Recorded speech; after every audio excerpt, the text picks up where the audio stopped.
George's Marvellous Medicine by Roald Dahl. Warning to readers, do not try to make George's Marvellous Medicine yourselves at home. It could be dangerous. Grandma. I'm going shopping in the village, George's mother said to George on Saturday morning. So be a good boy and don't get up to mischief. This was a silly thing to say to a small boy at any time. It immediately made him wonder what sort of mischief he might get up to. And don't forget to give Grandma her medicine at 11 o'clock, the mother said. Then out she went, closing the back door behind her. Grandma, who was dozing in her chair by the window, opened one wicked little eye and said, Now you heard what your mother said, George. Don't forget me medicine. No, Grandma, George said. And just try to behave yourself for once while she's away. Yes, Grandma. George was bored to tears.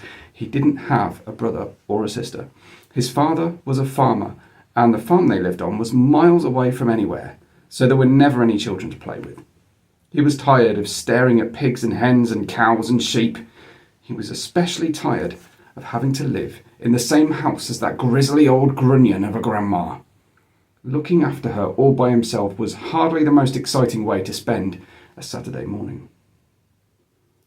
You can make me a nice cup of tea for a start, Grandma said to George. That'll keep you out of mischief for a few minutes. Yes, Grandma. George couldn't help disliking Grandma. She was a selfish, grumpy old woman.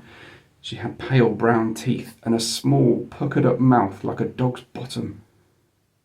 How much sugar in your tea today, Grandma? 1 spoon, she said. And no milk. Most grandmothers are lovely, kind, helpful old ladies, but not this one. She spent all day and every day sitting in her chair by the window, and she was always complaining, grousing, grouching, grumbling, griping about something or other.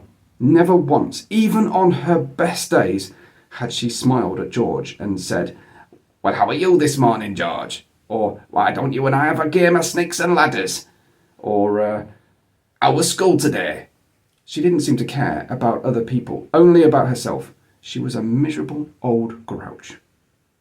George went into the kitchen and made Grandma a cup of tea with a tea bag. He put 1 spoon of sugar in it and no milk. He stirred the sugar well and carried the cup into the living room. Grandma sipped the tea. It's not sweet enough, she said. Put more sugar in it. George took the cup back to the kitchen and added another spoonful of sugar. He stirred it again and carried it carefully to Grandma. Well, where's the saucer? She said. I won't have a cup without a saucer. George fetched her a saucer. And what about a teaspoon, if you please? I've stirred it for you, Grandma. I stirred it well. I'll stir my own tea, thank you very much, she said. Fetch me a teaspoon. George fetched her a teaspoon. When George's mother or father were home, Grandma never ordered George about like this. It was only when she had him on her own that she began treating him badly. You know what's the matter with you? The old woman said, staring at George over the rim of the teacup with those bright, wicked little eyes. You're growing too fast. Boys who grow too fast become stupid and lazy. But I can't help if I'm growing fast, Grandma, George said. Of course you can, she snapped. Growing's a nasty, childish habit. But we have to grow, Grandma. If we didn't grow, we'd never be grown-ups. Rubbish, boy, rubbish. Look at me. Am I growing? Certainly not. But you did once, Grandma. Only very little. I gave up growing when I was extremely small, along with all the other nasty, childish habits like laziness and disobedience and greed and sloppiness and untidiness and stupidity. You haven't given up any of those things, have you? I'm still only a little boy, Grandma. You're 8 years old. That's enough to know better. If you don't stop growing soon, it'll be too late. Too late for what, Grandma? It's ridiculous. You're nearly as tall as me already. George took a good look at Grandma. She certainly was a very tiny person. Her legs were so short she had to have a footstool to put her feet on, and her head only came halfway up the back of the armchair. Daddy says it's fine for a man to be tall, George said. Don't listen to your daddy. Listen to me.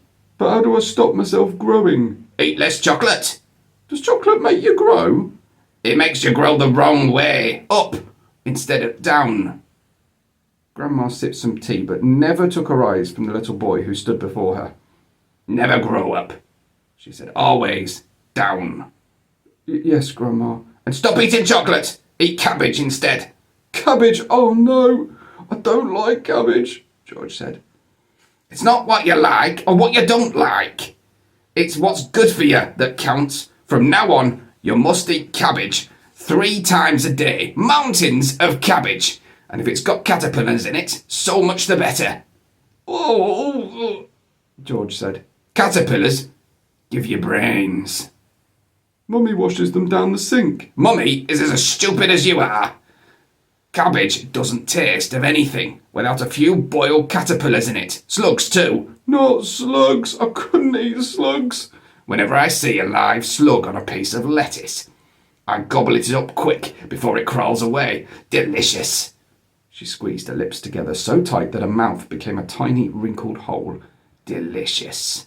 Worms and slugs and beetly bugs. You don't know what's good for you. You're joking. I never joke. Beetles are perhaps best of all. They go crunch. Grandma, that's beastly. The old hag grinned, showing those pale brown teeth. Sometimes, if you're lucky, you get a beetle inside the stem of a stick of celery. Oh, that's what I like. Grandma, how could you? You find all sorts of nice things in sticks of raw celery. Sometimes it's earwigs. I don't want to hear about it. A big, fat earwig is very tasty. But you've got to be very quick, my dear, when you put one of those in your mouth. It has a pair of sharp nippers on the back of its end. And if it grabs your tongue with those, it never lets go. So you've got to bite the earwig first. Chop, chop, before it bites you. George started edging towards the door. He wanted to get as far away as possible from this filthy old woman. You're trying to get away from me, aren't you? She said, pointing a finger straight at George's face. You're trying to get away from Grandma. Little George stood by the door, staring at the old hag in the chair. She stared back at him. Could it be, George wondered, that she was a witch? He'd always thought witches were only in fairy tales, but now he was not so sure. Come closer to me, little boy, she said, beckoning to him with a horny finger. Come closer to me, and I will tell you secrets. George didn't move. Grandma didn't move either. I know a great many secrets, she said, and suddenly she smiled. It was a thin, icy smile, the kind a snake might make just before it bites you. Come over here to Grandma, and she'll whisper secrets to you. George took a step backwards, edging closer to the door. You mustn't be frightened of your old Grandma, she said, smiling that icy smile. George took another step backwards.